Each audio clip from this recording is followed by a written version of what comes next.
Welcome to the Protagonist Pub. My name is Tammy, and this is where characters gather.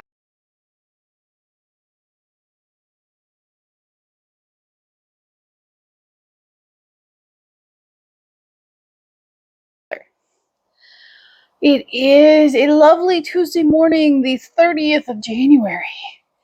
The sun is out, the sky is beautiful blue, there's some wispy clouds, and there's some warmth in the air. Winter in Texas has returned to what I like. And I am very grateful for that. I am very, very grateful that the cold and the wet has receded. I'm also very grateful it is no longer raining in my house. The roof has been fixed, and we can now carry on like normal, reasonable human beings. So this is my second bi-weekly update for 2024, and it is most likely my last. I think I am reverting back to weekly updates. I miss the weekly interaction. I also miss the ability to talk about a book after I've finished it and know that it's done and move on to the next week. The 2-week span is not being helpful to me. I'm forgetting stuff. I've got notes scattered everywhere. For February, starting next week, I'm just going back to Monday updates. And it may only be one book I talk about extensively, or maybe, a couple of shorter books so the content will be back to Mondays, but it will be a little bit scattered, I imagine. Okay, so now we can talk about all the DNFs, including some of the ones I forgot to talk about in the first wrap-up video of 2024. So, let's do the physical book first. I think this is a soft DNF. I'm not sure yet. And it was for Katie's reading challenge for the year, and it had something I would pack on the cover, which would be the red foot prism on the cover right there. And that is Digging Up Daisy by Sherry Lynn. This is the first book in a mainly murder mystery series, and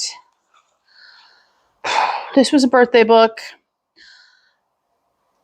Maine is one of my favorite states, and I was so looking forward to this. It's about a landscaper as the protagonist. I love gardening when it's not, 100% humidity and 90 degrees outside. And so I was really looking forward to this. It really, really was. And then the first several chapters happen, in which our protagonist is Kinsley, and she is not a likable person. And you learn that a woman has been found dead in a farmer's field up the road from them. And in Kinsley's front yard of her aunt's bed and breakfast, she sees a disturbance on the lawn, and the lawn's been dug up, so she goes over to investigate, knowing that she hasn't done it. And she discovers a red shoe, the red shoe that's the red foot prison that's on the cover.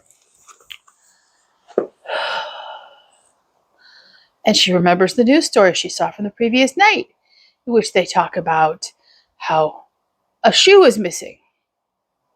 That very same shoe that she is now confronted with in the front yard. And what does Kinsley decide to do in her infinite wisdom? Rather than report the shoe and attempt to offer some solace and grief to the victim's family by, uncovering a clue to who possibly murdered her, she decides to rebury the shoe in the front yard to not hurt her aunt's business. While I have some compassion for that and wanting, her aunt's business to thrive with the upcoming event going on for bed and breakfasts in their town, I have absolutely zero compassion for the let's hide evidence from a recently discovered murder victim because I'm being selfish. Not only is that a crime in and of itself, it's just a horribly selfish behavior. I put it down at that point. Yeah, it's a hard DNF. As I talk about it, I will sit here and tell you it's a hard DNF. Okay. The next hard DNF I've already returned to the library. Talked about it briefly, I think, in December. And that, surprisingly for me, was a Brandon Sanderson book. And that was the Frugal Wizards Guide to Surviving Medieval England. I read well over 150 pages of this. And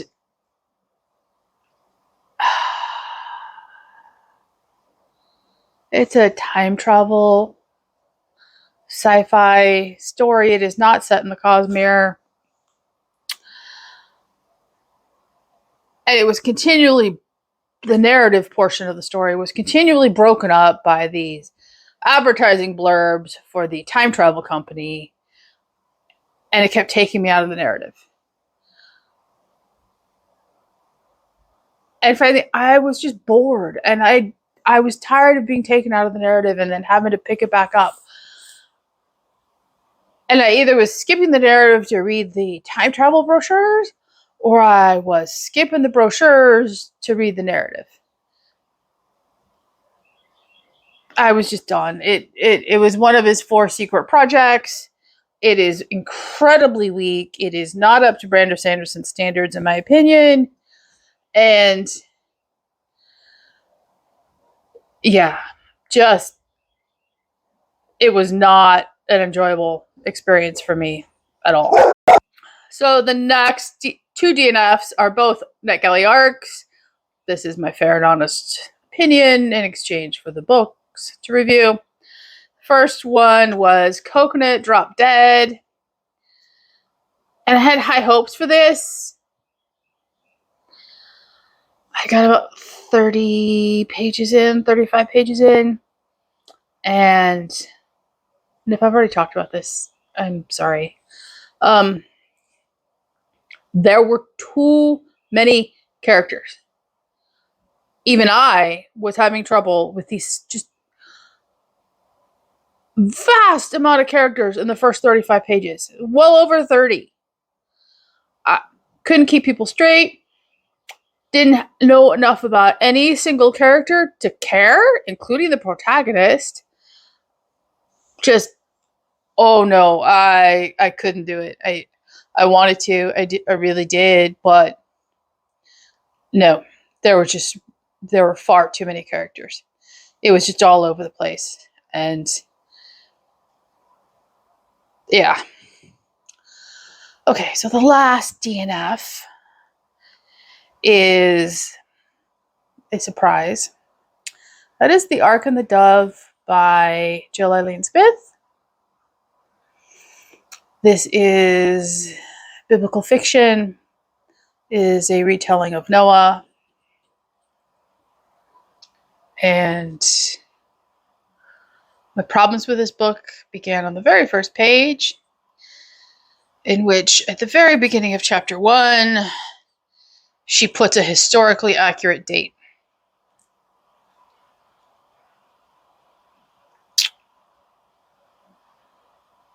Okay, it's fiction. I'll let it go, but it was a very, very big red flag for me.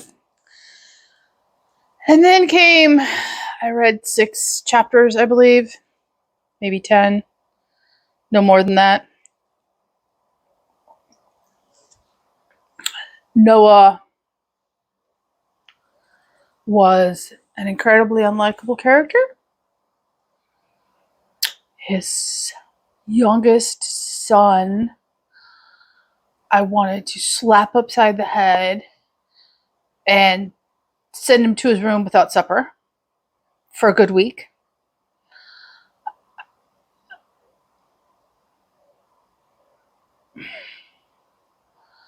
The selfishness, the self-absorption, the bargaining for wives, the fear of gossip. There was absolutely nothing remotely uplifting, spiritual, holy, redeeming about those chapters I read. And I could not bring myself to continue. I could not do it. I never even got to the point where the flood hit. It was just, it was a very negative experience, and it was a very angry read, and I didn't want to. I couldn't do it. I couldn't do it. So I DNF'd it, and I'm now hesitant to pick up another Jill Eileen Smith book, to be honest. It was that poor of a reading experience for me. Live and learn, I guess. Excuse me. Okay, so what did I read in the last 2 weeks? Well, there are 5 books over here, and almost all of them were positive reading experiences except one. So I'm going to talk about the one that wasn't first. And the one that wasn't was The Lady in Residence by Allison Pittman. This is my first Allison Pittman book. This is a book in the Doors to the Past series. And it was published in 21. And they don't list the order of the books, so I believe it was after Pepper's book. I was talking to Amanda on Instagram, and the best way I can describe this book is Jamie Jo Wright meets Mean Girls from TikTok and calls itself Christian fiction. Y'all, this book is... So our modern day protagonist is Denny. She is a ghost walk tour guide in San Antonio. She's also a part-time magician. She is a part-time odd job girl. She's socially inept. She's just a miserable human being. First of all, how are you a tour guide and socially inept? Don't get that? I don't get that. Our male protagonist goes on her ghost walk tour, arranges to meet her afterwards through the bartender at the Manager Hotel, which is a real place in San Antonio. And when he meets her at the bar, he reveals that he is the great-great-grandson of one of the characters in the historical timeline. And it progresses from there.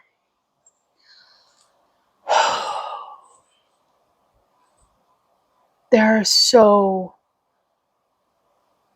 many things just wrong with this book.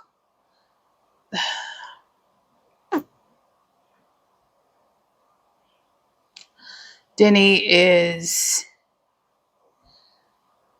has no ability to relate to other people, and yet in the course of 3 days which the book covers, she finds herself falling in love with the guy. Quinn is his name, and he gives her her first kiss.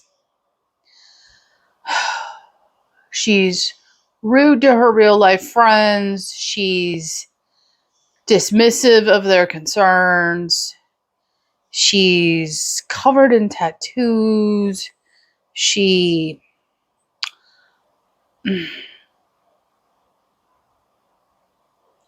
Quinn is deceptive. He says he's, came to San Antonio on vacation. Turns out he's there on business. Just, there are so many red flags. Quinn's a believer. She's not. Seriously, this book just, Dave kept looking over at me. I read it on Sunday. And he's just like, what has you so mad? Stop reading. I'm like, no, it takes place in San Antonio. I need to finish it. He's like, no, your face is just angry. I'm like, yeah, I don't like what I'm reading. I, at this point, do not know if I will ever pick up another Alison Pittman book again. That's how bad this reading experience was for me.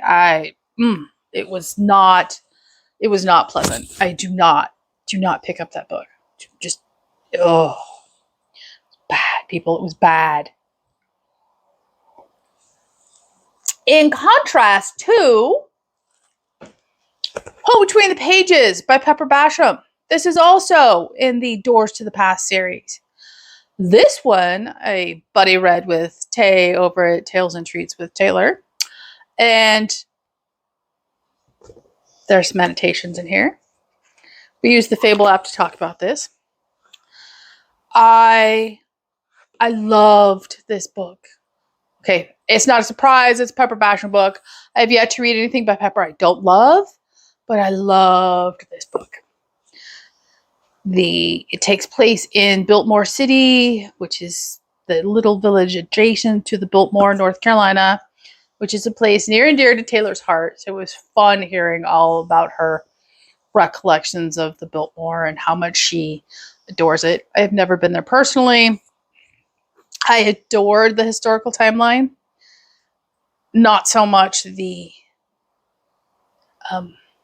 modern day timeline. I didn't dislike it. I just wish it was more fleshed out. I wish that the modern day characters would get their own follow-up novella. But this was just, it was just a delightful read. We have, in the historical timeline, our protagonist is Sadie, and our male character is Oliver, and Sadie is the librarian maid for the Biltmore. Oliver is a wealthy guest from England, and he calls her the librarian fairy, and he calls himself the book goblin. And they meet over books, and they connect over books, and they have a completely unlikely love story and completely wonderful. And I noticed during reading this, and it's been brewing in the back of my head for a while, there is an ongoing theme with Pepper books.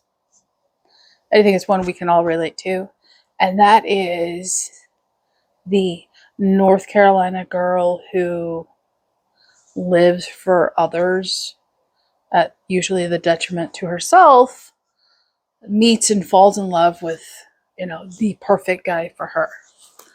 And this is a pretty consistent Pepper theme. You can see it in Grace, in the Grace and Freddie mystery series, in which Grace steps in and marries Freddie so her pregnant older sister doesn't have to perpetrate a lie and marry Freddie. You can see it in Izzy, and authentically Izzy, because Izzy, works at the library because that's what her family wants her to do. She's giving up her dream for her own bookstore because it's the best thing for her extended family. It's a consistent theme with Pepper, and once you see the theme, it's very hard to not see the theme, but that's okay. Because in the end, on each of those characters and all of her series, Pepper takes you to the redeeming power of love and the grace of God. And it's gentle, everyday faith, and it is delightful. It is amazing what the power of faith and love and God and hope can do for a person and a lifetime.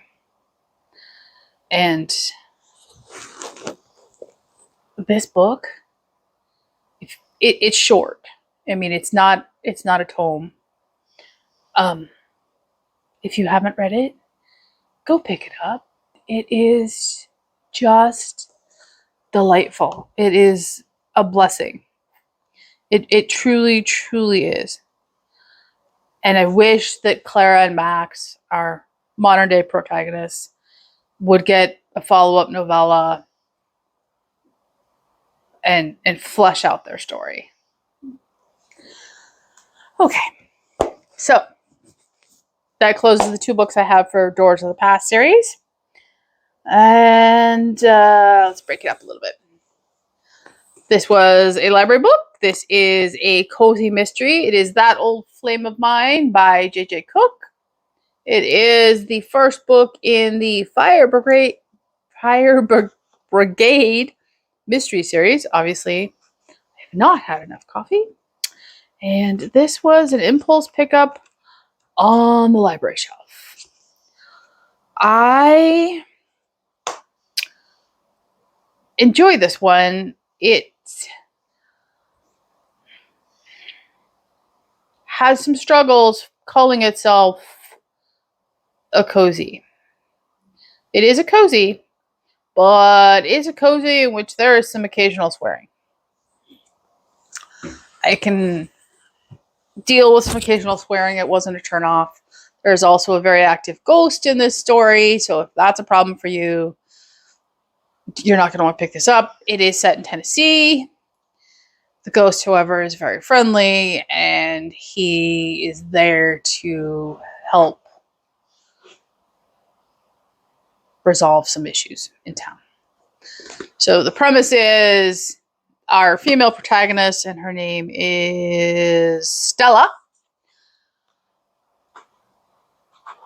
had a bad experience in Chicago where she lived. She caught her fiance cheating on her in their bed. So she takes a temporary position as the fire chief of Sweet Pepper, Tennessee. And the position is there to rebuild the fire brigade of town so that the town has fire coverage in the event of emergency. And murder happens. Stella's determined to solve it. It occurs in the course of a fire. All that's well and good. The ghost didn't bother me. I just found the swearing unnecessary. I really did. I found it completely unnecessary. It did nothing for the plotline. It did nothing for the story.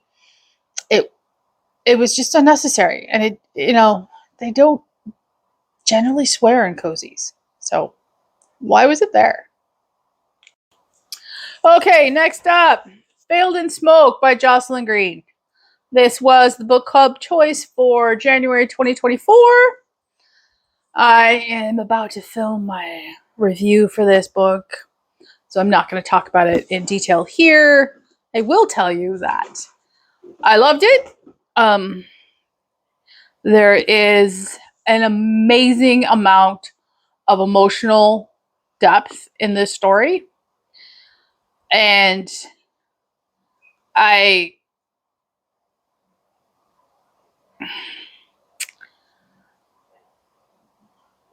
it is the first book in the Windy City Saga. It was amazing. It was phenomenally amazing. I was a little leery going in because my first experience with Jocelyn Green wasn't great. This book is nothing like that book. And yeah, this book is fabulous. It is just flat out fabulous. So I will leave the rest of my review for my review video. Okay, so the last book I read, or we'll talk about for the month of January, is Promises and Primroses by Josie S. Kilpack. This was a library pickup. It is in the Proper Romance series. It is the first book in the Mayfield family series. And there is enough faith in this book. It could be classified as Christian fiction. It is gentle everyday faith, but there is faith in this book. And I loved this book. I really did. It is set in post-Regency England, and our heroine is a 27-year-old who does not look her age, and she's middle class, and she accepts a governess position with, what's his name?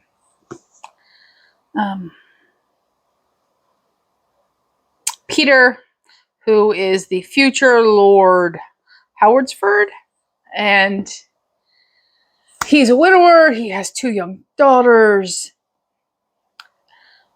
and he thinks it's entirely inappropriate that he has to hire her because she's so young looking, and it's inappropriate, and he's striving to not live up to his family's poor reputation.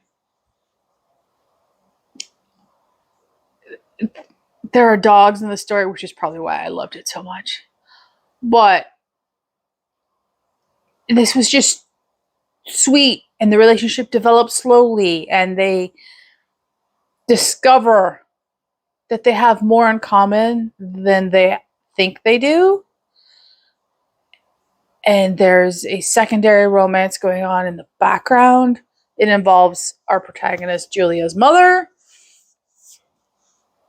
And we see her mother go from this very controlling, angry, bitter woman to a woman who realizes that her children need to make their own choices, and that what she thought happened in the past may not actually be what happened, and that it's okay to love again. I will read the rest of the series. I believe it's all at my library, and be very happy about it. This was just, it was a clean read and a sweet read, and it was love that developed over time. It didn't happen in 3 days with socially inept people, and it didn't happen, it wasn't, although I'm a firm believer in love at first sight, since it happened to me, it happened to my parents, but books never portray that well. And this is a relationship that develops over time, and it develops strong bonds, and not just between our male and female protagonists, but between the children involved as well. And there was none of that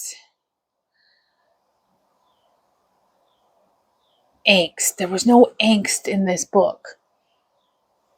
And there was also no female lead that was unsure of who she was as an adult woman. She knew who she was. She knew what she wanted in life. And she wasn't afraid to say, you know what? I'm going after my dreams. I'm not living yours. Which is how I like my protagonists. So, that is the end of January wrap up. January, I will admit, was a very, very slow reading month for me. I think I still had book hangover. I unintentionally slowed down my own reading too much. And I need to get back to just reading, not whatever I was doing in January. I can't do that anymore. Brain just won't let me do that. So, Do you read anything exciting in January? Is there anything I should be adding to my TBR? Please leave a comment down below, like and subscribe. And I will see you here next week at the Protagonist Pub.